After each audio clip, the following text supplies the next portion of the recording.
वक्फ bill पर सहमति बनाने के पक्ष में नहीं कांग्रेस, संविधान पर बताया हमला, रिजिजू का दावा। समर्थन में विपक्षी पार्टियां। कांग्रेस महासचिव जयराम रमेश ने सोमवार को वक्फ विधेयक को संविधान पर सीधा हमला करार दिया और विधेयक के क्रियान्वयन का विरोध करने का संकल्प व्यक्त किया। उन्होंने कहा कि राज्य के सहयोगी तेदेपा और जदयू इस मुद्दे पर अपना रुख स्पष्ट करें। उन्होंने कहा कि वक्फ विधेयक संविधान पर सीधा हमला है और इसकी बुनियाद के खिलाफ है।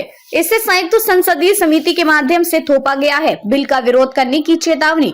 उन्होंने कहा कि अगर सरकार इसे लागू करती है तो हम लोकतांत्रिक तरीके से इसका विरोध करेंगे।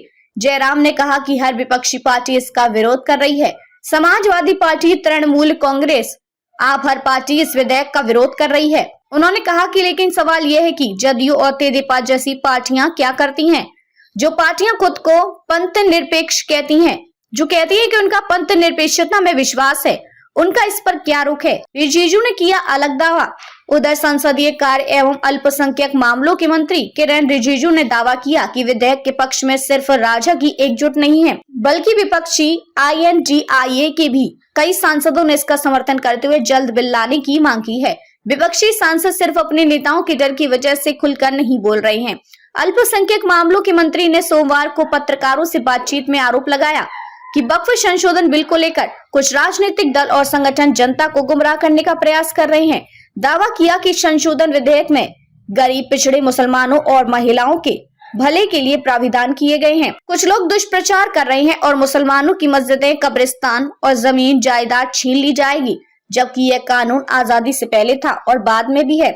इसमें लगातार बदलाव भी किए गए और अब संवैधानिक कैसे हो गया। कैथोलिक बिशप कॉन्फ्रेंस ने किया बिल का समर्थन। Catholic bishop conference of India ने भी पत्र लिखकर विधेयक का समर्थन किया है। पत्र में उल्लेख है कि मौजूदा केंद्रीय वक्फ अधिनियम में कुछ प्राविधान संविधान और देश के धर्मनिरपेक्ष लोकतांत्रिक मूल्यों के विरोध है। कहा गया कि केरल में वक्फ बोर्ड ने मुनव्वम क्षेत्र में 600 से अधिक परिवारों की पैतृक आवासीय संपत्तियों को वक्फ भूमि घोषित करने के लिए इन प्राविधानों का इस्तेमाल किया है। पिछले 3 वर्षों में ये मुद्दा एक जटिल कानूनी विवाद में बदल गया है। सिर्फ कानूनी संशोधन ही इसका स्थायी समाधान कर सकते हैं। बिशप कॉन्फ्रेंस ने राजनीतिक दलों से अपील की है कि इस मुद्दे पर निष्पक्ष और रचनात्मक दृष्टिकोण अपनाएं। इस न्यूज के प्रायोजक हैं servo step power private limited, servo step for strong tomorrow और अयाज परफ्यूम्स।